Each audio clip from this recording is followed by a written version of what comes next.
Good evening, this is TC and English News Edition, and you're watching with me, Ninghoy Kim Kong Sai. First, the headlines. Manipur government releases fund for UPSC candidates from hill districts. Indefinite economic blockade along National Highway 37 called off. Kukon roofing industry. First roofing industry in town, inaugurated today.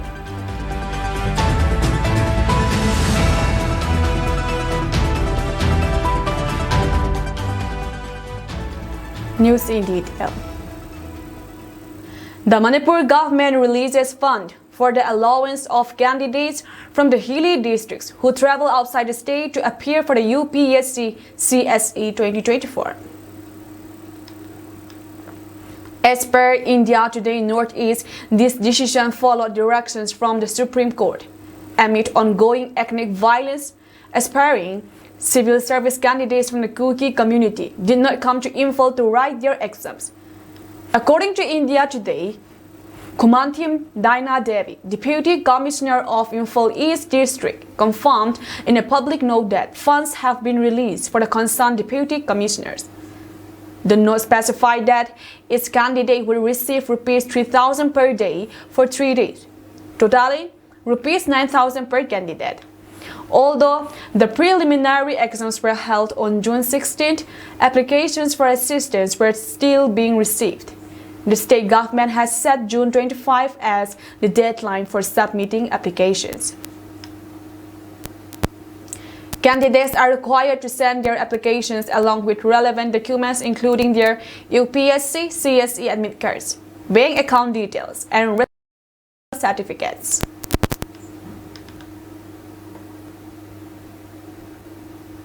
The indefinite economic blockade imposed by the Kuki CSOs of Ziribam and Tamenglong along National Highway 37 has been called off after a memorandum of understanding signed with representatives of Tamenglong Police, Assam Rifles, and CRPF on Friday.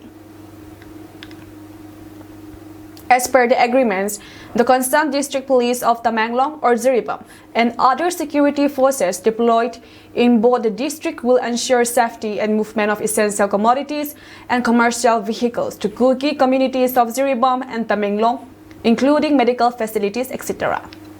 It was also agreed that the concerned district police shall make all necessary efforts to book and punish, as per the laws, the culprits involved in abductions of Langel Muangpu, son of Langel Luaya of Vengno, Dibongkuno, Ziribam. The CSOs and the officials also agreed for a joint Naka checkpoint near Paitul village for deployment of both central and state forces, and that the concerned district police of Ziribam and Tamenglong and central forces should ensure strict action against any radical elements and miscreants engaged in intimidations of public and commercial business. Kukon roofing industry was inaugurated today around 3:30 p.m. at Kukon Arena. B. Ebenezer Tuibong. Pauline Lalhokip, Honorable MLA 59 Saikot SDAC, adorns the program as the chief guest and Reverend T. Chomplun Baiti, Gambi Pastor, as minister of the ceremony. After the inaugural program, Bizoy Das, Jupiter Company, and Thangzang Chief of B. Paicham gave speeches. Helen Baiti, proprietor, Kukon Roofing Industry, speaks about his journey to make this achievement possible. He says that it took him 4 long years to be able to finish the procedures of setting up this industry. He went to Gujarat and met with well-established roofing company and requests for the experts to make a survey whether his company will run smooth or not in our town, which turns out positive. Kukon roofing industry is the first in town and also first among all the Kuki citizens as well. As of now, there are 6 machines and it will be upgraded with time, he added. Chief guest Pauline Lal appreciates the Kukon team for their achievements and encouraged them to take further steps to further take the industry into upgraded levels and expand it. He also challenges the other citizens, telling them that time will come when we ourselves have to produce our own needs and necessities, and that we should start working on how to produce them, taking cocoon industry as an example. He further says that we should produce our own papers, textiles, and others as well, as since the resources are available in our land as well. The Committee on Tribal Unity would like to appreciate the initiatives taken by Amit Shahji, the Honorable Home Minister, Government of India, for chairing the high-level meeting to review the security situations on the present ethnic conflict in the state of Manipur. What is even more significant is that the absence of any political connotations, ground assessment of the army, paramilitary, and intelligence apparatus, which is devoid of any political influence of the state at this critical juncture, is highly commendable. Furthermore, in absence of abject law and order and deliberated exemptions of Armed Forces Special Power Act (AFSPA) in the valley under all 19 police stations. Deployment of center security forces in the state is the only means to recover those looted arms and ammunition from the state armory by the Meitei mob. Therefore, the Committee on Tribal Unity, Cedar Hills, is hopeful for sincere political settlement in the form of union territory with legislature for the minority Kuki community, whose contribution towards the nation's building of this country must not go in vain. Moreover, no Indians can be more patriotic than the Kuki community, who fought alongside Netaji Subhash Chandra Bose, the Indian National Army, in which the majority soldiers who sacrificed their lives were Kuki community from the northeastern states contingent. The Indigenous Tribal Leaders Forum (ITLF) condemns the June 15, 2024 daylight torching of Bharat Infra Project Limited (BIPL) trucks carrying bridge construction materials at Chonglaubi village under Moirang Police Station's Bishnupur district by Meitei mobs led by the notorious Mera Paivis groups, Meitei women folk. The construction material was reportedly meant to be used for the development of the Churjampur to Tuivai Road, National Highway 102B section of National Highway 102 Road. Despite the heavy deployment of security forces, it is unfortunate that the mobs managed to burn 2 out of 4 trucks with minimal resistance from the police. This incident is a serious blow to the efforts to ensure security and also and utter humiliations for the security forces, as the trucks were made to take a U-turn along with the remnants of the construction materials back to Imphal. Since July 2023, the Kuki people have refrained from any form of blockade on national highways as appealed and assured by the Ministry of Home Affairs for peaceful settlement to the political demand of the Kuki zone.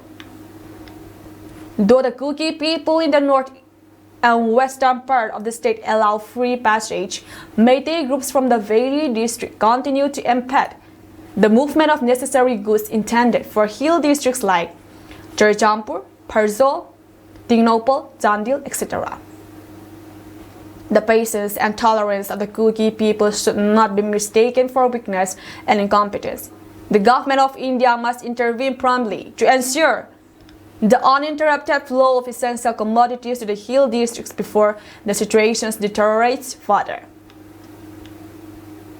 Additionally, should the radical Meitei groups and the embarrassing-led communal state government persist in this unfair treatment of the Kuki people by withholding our basic requirements, the Kuki Zau people might reconsider our stance on the economic blockade.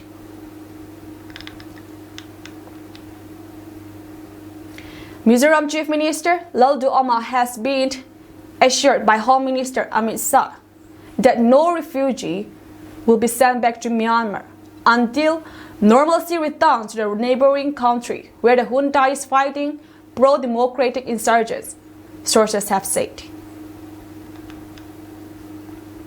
Shah told Laldu Oma that it is a rule, however, for every foreigner living in India to get their biometric registration done. While in Delhi, Laldu Amma also called on Prime Minister Narendra Modi at his home on Thursday. PM Modi congratulated the new Mizoram Chief Minister for winning the recent state election. Laldu Amma told PM Modi that the border with Myanmar was forced upon them without consent, and so it is unacceptable for people of the same ethnic groups on both sides of the border. Laldu Amma's predecessor, Zoramthanga, had objected to the center's instruction to deport Myanmar nationals. The former chief minister has said that they won't deport Myanmar nationals as they belong to the same ethnic group, and Mizoram would continue sheltering them on humanitarian grounds. Mizoram in September decided that it will no longer collect biometrics data of people coming from violence-hit Myanmar, especially Chin state bordering India. In the meeting with Shah, Laldu Amma raised the matter of the household registration bill passed by the Mizoram Assembly, which is yet to get the president's assent. Shah told the new Mizoram chief minister they should make amendments in the bill first. The crisis in Mizoram's neighboring state Manipur has been pinned on illegal immigrants from Myanmar crossing over to India over a matter of decades, and a huge network of drug traffickers fed by thousands of acres of poppy cultivations in the hills. The center has decided to scrap for now the Free Movement Regime, FMR, that allows people close to the India-Myanmar border to go 16 kilometers into its other territory without visa. The Kuki tribes in the hills of Manipur have strongly denied the allegations by the Métis who live in the valley areas and claim the Métis dominate the state's politics and only want to grab the land of the tribes. Over 180 people have died in the violence that began on May 3rd, and thousands have been internally displaced. They are still living in relief camps, unable to return home, either to the valley for the Kuki tribes or to the hills for the Métis. DC and SP of Dignopal still turn deaf ears towards the complaint made by the More CSOs and public regarding their self-righteous behavior in the town. The DC and SP on the 5th of June 2024 had belittled our CSO leaders by acting on their own without seeking the advice or compromise of the town leaders. The public from More and its surrounding villages would never overlook such behavior of the DC and SP. It has been reported that they still have not met conclusions in their meeting regarding the matter, and the public condemns such self-righteous behavior of the district officers, and they are committed to stand unitedly against them. It was recently released by the Home Ministry, where central forces will be stationed in the town, and the public would like to question on whose authority they try to station the state police commandos in More. Hence, the SP and DC are hereby requested to terminate their plan of stationing the biased and radicalized state forces in the Kuki town of More, since the central forces will be enough to protect them. The public urged the CSO leaders to have another talk with the district officers and ask them to stop these evil schemes as soon as possible. Prominent women leaders of the town encouraged the public to utilize their democratic rights and fight against any injustice delivered to them bravely and confidently, and to put the perpetrators to trial. The Office of the Senapati District Students Association, SDSA, in pursuance of the press statement on dated 3/6/2024, reference number SDSA 64-22-24, urgently appealing for all concerned parties to refrain from unnecessarily hampering vehicular movements along National Highway 2, and to maintain the highway as a safe zone, free from any form of harassment. The Committee on Tribal Unity (COTU) has, however, completely ignored our statement and plea.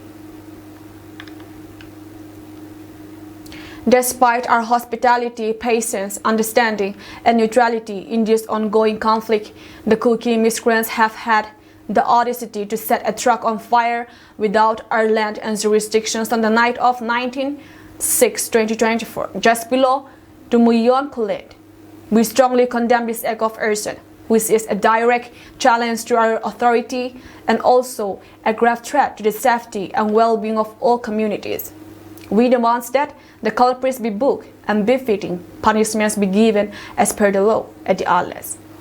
Now therefore, as it is imperative to take immediate and stringent actions to prevent any further escalations and to safeguard the interests of all communities as per the resolutions adopted at the Second Federal Assembly held at Terampung, Tumnopokpi on the 1st of June 2024, we hereby issue the following orders. 1. Any all eventualities that befall the Kuki community dwelling and living within Senapati, SDSA shall not be held responsible or accountable. The responsibility for any adverse outcomes rests solely with the Kotu and their subordinates. 2. Effective immediately, no goods or communities or commodities shall be permitted to be supplied to the Kuki areas from Senapati or any other sources within our jurisdiction. This embargo is necessary measures to respond to the unwarranted aggressions and to protect the interests of our community. 3rd, individuals, businesses, or firms within Senapati are hereby strictly prohibited from engaging in any commercial transactions, business dealings, or trade with the Kuki community. These prohibitions extend to all forms of economic interactions and transactions. 4th, any person or entity found violating this order shall bear the full consequences of their actions. We will not be held responsible for any harm, loss, or misfortune that befalls those who disregard this directive. The responsibility for their safety and the repercussions of their actions will rest entirely on them. This order is issued in the interest of maintaining peace, order, and the safety of all communities. We urge all parties to comply strictly with this directive and to act responsibly and considerately to avoid further conflict. The release further reads.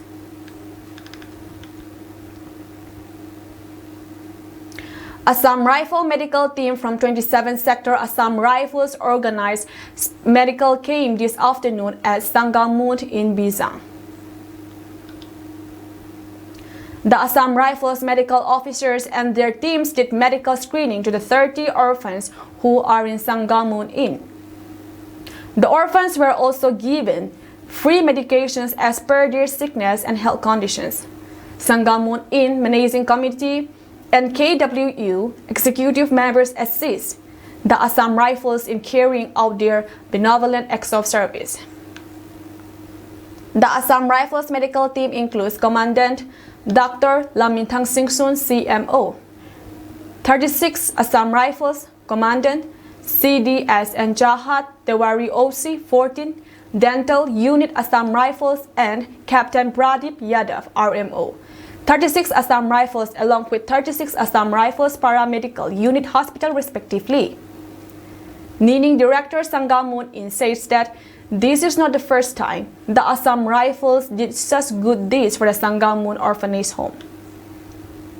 The Assam Rifles had been giving us assistance numerous times already.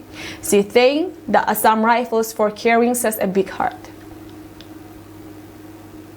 She also further expressed her thanks to everyone who joined today's medical camp. She also expressed her hope for the continual assistance of the Assam Rifles in the future as well.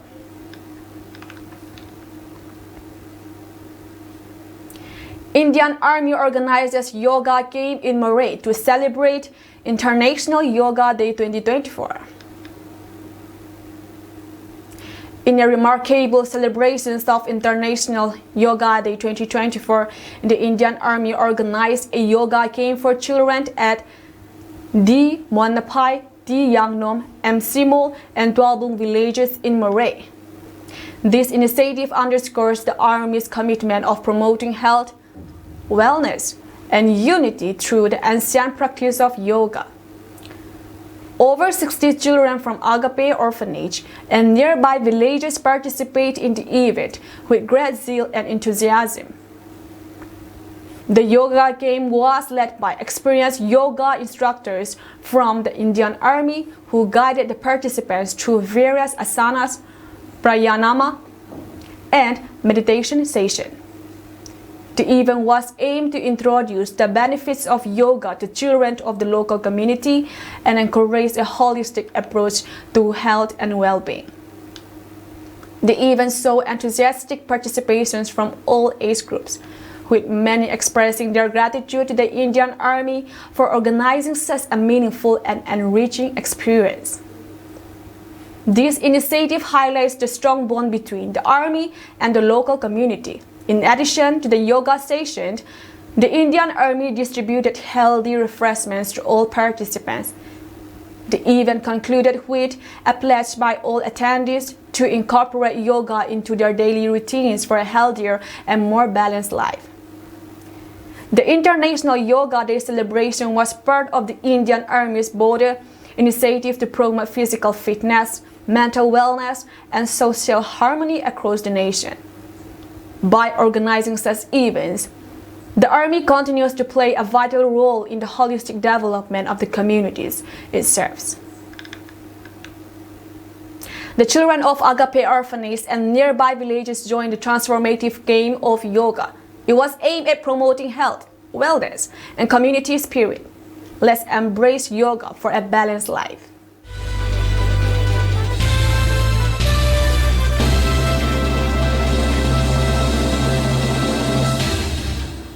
The Indian Army is set to undergo significant changes as new leadership will assume roles starting June 30.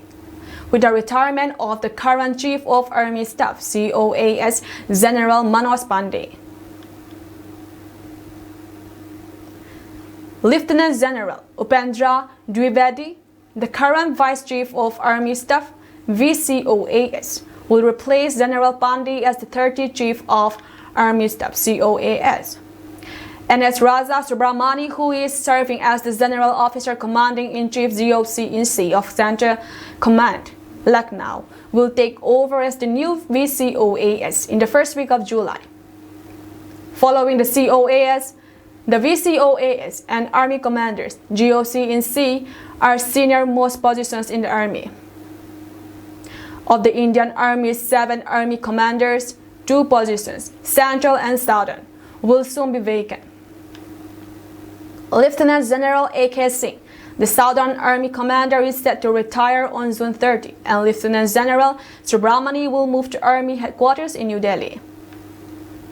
Chief of Staff COS, Western Command Lieutenant General Devendra Sharma, and COS Northern Command Lieutenant General Anindya Sengupta are in line for promotions to the rank of Army Commander. Sources indicate that the posting for the new Army commanders will be clarified soon, as a reshuffling among the current Army commanders is expected. Next to undergo changes are the Corps commanders, with 3 new Lieutenant Generals set to replace the current incumbents. A corps is the largest formation in the Indian Army, capable of waging war independently. The 1.2 million strong Indian Army is organized into 14 corps, each with troop numbers averaging between 40,000 and 70,000, depending on the role and tasks. Of the 14 corps, 10 are holding corps, and 4 are strike corps, tasked with penetrating enemy territory at the outset of war. The 4 strike corps are the Mathura-based 1 corps, the Ambala-based 2 corps, the Bhopal-based 21 corps, and the 17 corps. Lieutenant General R. Puskar is set to become the new 2 corps commander, replacing incumbent Lieutenant General Rahul R. Singh. Puskar currently serves as the Director General of the Territorial Army. The Leh-based Fire and Fury 14 Corps will also see as a change of command, with Major General Ace Bhala currently additional DZ military operations at Army headquarters being promoted to Lieutenant General and slated to take charge. Bhala will replace Lieutenant General Rasim Bali, who is moving to New Delhi to serve as the military secretary, overseeing the postings and promotions of army officers. The 14 Corps handles some of the world's most sensitive frontiers and battlefields, including Western and Eastern Ladakh. Since May 2020, the line of actual control in Eastern Ladakh has seen tense military deployments between India and China. Meanwhile, Major General Ajay Chanji Janpuria, currently at the Army War College, will be promoted to Corps Commanders of the Jalandhar-based 11th Corps. Major General A.S. Pendharkar, upon promotions, will become the next Director General of the Territorial Army.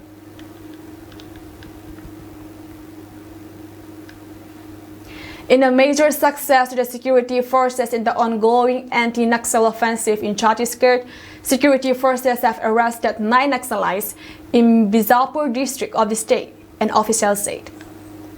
It is learned that the arrests were made under Usur police station's area during an anti-Naxal operation. During the operations, as the police noticed some suspicious persons, the SARS team went ahead and challenged the suspects. On being challenged by the police, the suspects started running away from the spot, but were chased by the police and arrested subsequently, a police official said. The arrest of 9 Naxalites together is being seen as a big success for the police. When the police interrogated the arrested Naxalites and identified them, it was found that all of them were hardcore Maoists. One of the Naxalites caught is a member of Usur LOS, on whom the government has announced a bounty of rupees 1 lakh as per an official. The remaining 8 Maoists have been active in Naxal activities in different police stations areas for a long time. Their work in the Naxal organization was to put up banners and posters, block roads, and keep tracks of the movement of forces, police said. Senior police officers are likely to interrogate the Naxalites for further leads. Pertinently, security forces last week arrested 4 Naxalites, including one carrying a case reward of rupees 5 lakh during SARS operations in Chhattisgarh's Bizapur district. Security forces also recovered explosives, banned Naxalite pamphlets, and posters for them. The Naxalites were arrested by a joint team of District Reserve Guard, DRZ of Bizapur, Bhairamgarh and Mirtur police and the armed force during a combined operations. In order to keep a check on latecomers, the Center's Department of Personnel and Training DOPT has reportedly asked employees across the country, including senior officers, to be in office latest by 9:15 a.m. and mark their attendance using the biometric system. While many employees did not use to take the biometric route after the breakout of the COVID-19 pandemic, they will have to mark their attendance using the system now. The circular by DOPT has cautioned staff members that half-day casual leave will be deducted in case they do not turn up by 9:15 a.m. in the morning, the Times of India reported. For any reason, if the employee is not able to attend office on a particular day, is to be informed in advance, and casual leaves to be applied for, the report quoted the circular as saying. The attendance and punctuality of employees will be monitored regularly. Usually, a central government office runs between 9 a.m. to 5:30 p.m. However, many a time staff members arrive late and leave early, thereby creating trouble and inconvenience for people. The new rule aims to address this issue. Many senior officers are not in favor of the latest directive, saying that they are required to stay till 7 p.m. many a times. Moreover, with the work from home option before, them on weekends as well as certain holidays, tracking their work becomes difficult.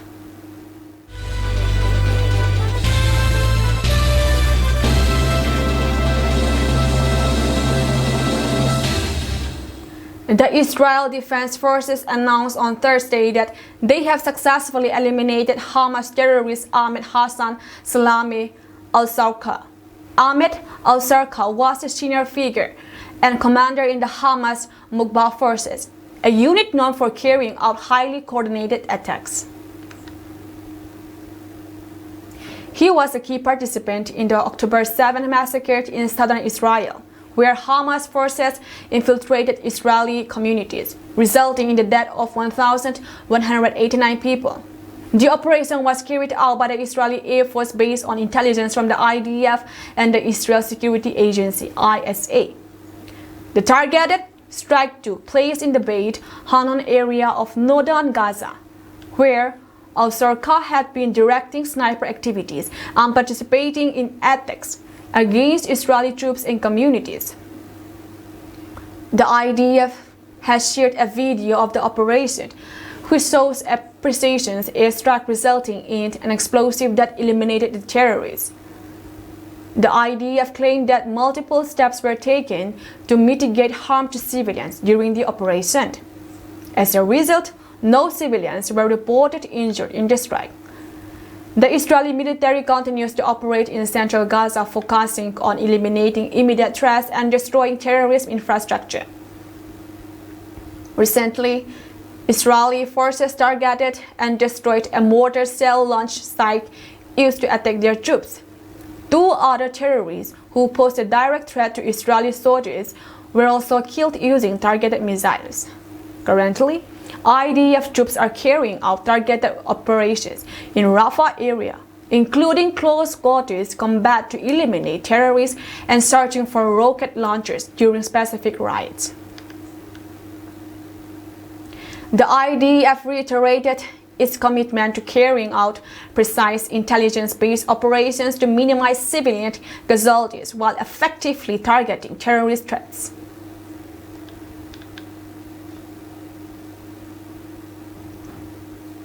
President Vladimir Putin on Thursday accused the NATO military alliance of creating a security threat for Russia and other nations in Asia.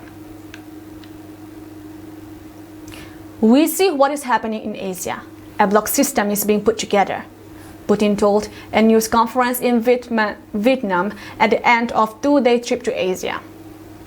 He held talks in North Korea a day earlier. NATO is already moving there to Asia, as if to a permanent place of residence.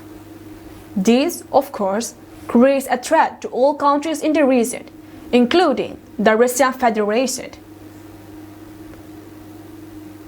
"We are obligated to respond to this and we will do it," Putin said. Alarmed by China's growing military power, the United States has pushed for NATO to share expertise and build ties with countries such as Japan, South Korea, Australia, and New Zealand. At odds with NATO over his war in Ukraine, Putin sees the military alliance as an adversary and accuses it of deceiving Russia by granting membership to East European countries following the collapse of the Soviet Union in 1991.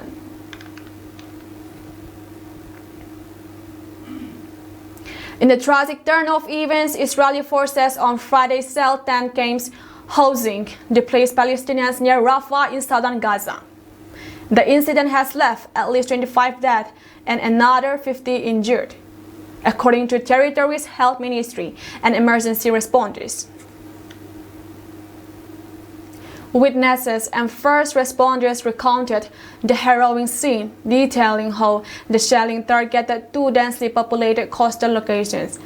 According to Ahmed Radwan of Civil Defense, the shelling occurred just outside an Israeli designated safe zone.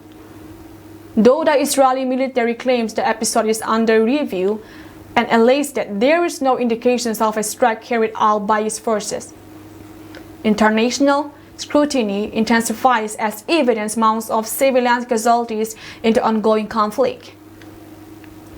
The shelling follows a previous deadly attack in southern Gaza, sparking widespread international outrage. The war started when Palestinian Hamas militants stormed across the border and attacked on Israel October 7, killing 1,200 people and taking 250 other hostages, according to Israeli tallies. U.S. President Joe Biden in April warned Israel that the U.S. would stop supplying its weapons if Israel forces make a major invasion of Rafah, a city in southern Gaza that is the last refuge for many displaced by the war. The United States in May posed a shipment of 2,000-pound and 500-pound bombs due to concern over the impact that they could have in densely populated areas, but Israel was still due to get billions of dollars worth of U.S. weaponry. Scrutiny on Israel's conduct in its military operations in Gaza has increased as the Palestinian death toll from the war has soared to above 37,000, according to health officials in the Hamas-run enclave, and reduced Gaza to a wasteland.